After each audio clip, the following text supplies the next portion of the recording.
Mysterious sound wave attacks just keep happening. We started hearing about them when diplomats in Cuba said they were hearing these strange sounds. They suffered lasting side effects from some sort of invisible attack. It was dubbed at the time Havana Syndrome.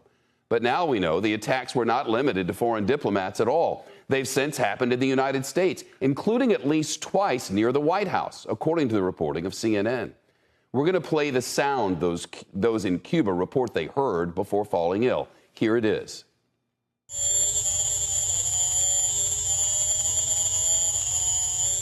Not pleasant, but does it make you sick? Frank Figliuzzi is here now, former FBI Assistant Director for Counterintelligence, NBC News national security contributor. He wrote an opinion piece this week questioning why sound wave attacks are met with silence from American officials. Frank, thank you. How should the U.S. be approaching this, and why is it so important?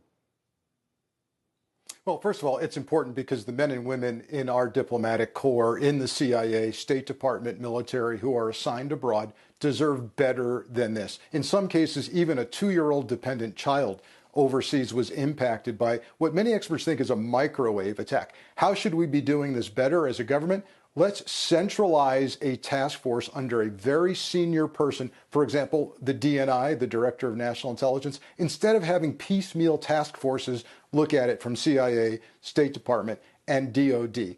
Our men and women deserve better than essentially the sound of silence when we're talking about sonic attacks on them. A microwave attack, you said. You know, it's one thing for that to happen in communist Cuba. It's quite another for it to be happening outside the White House. How is it possible that they don't have any idea who's doing this or any idea what it is?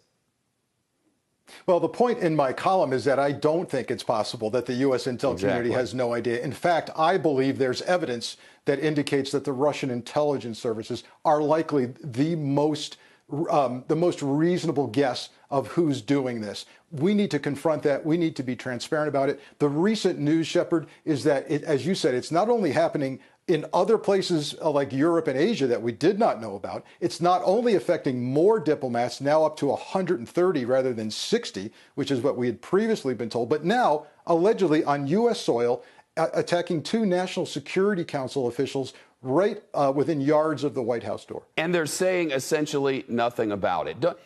I know who's the person or who's the agency to be pressed on this to find out what the hell is going on.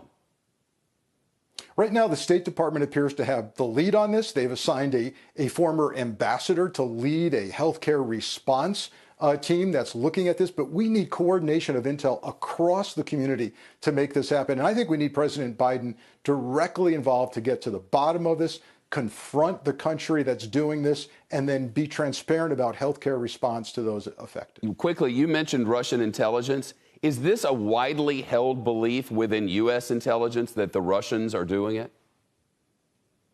It is the majority opinion among those who are taking a close look at this. Another theory, a minority theory, is that this is some kind of a Chinese attempt to counter and jam our signals, our encrypted comms, and that the human beings are simply collateral damage because they were near communications mechanisms. But that's a secondary theory. Yeah. Frank Figliuzzi, thanks so much.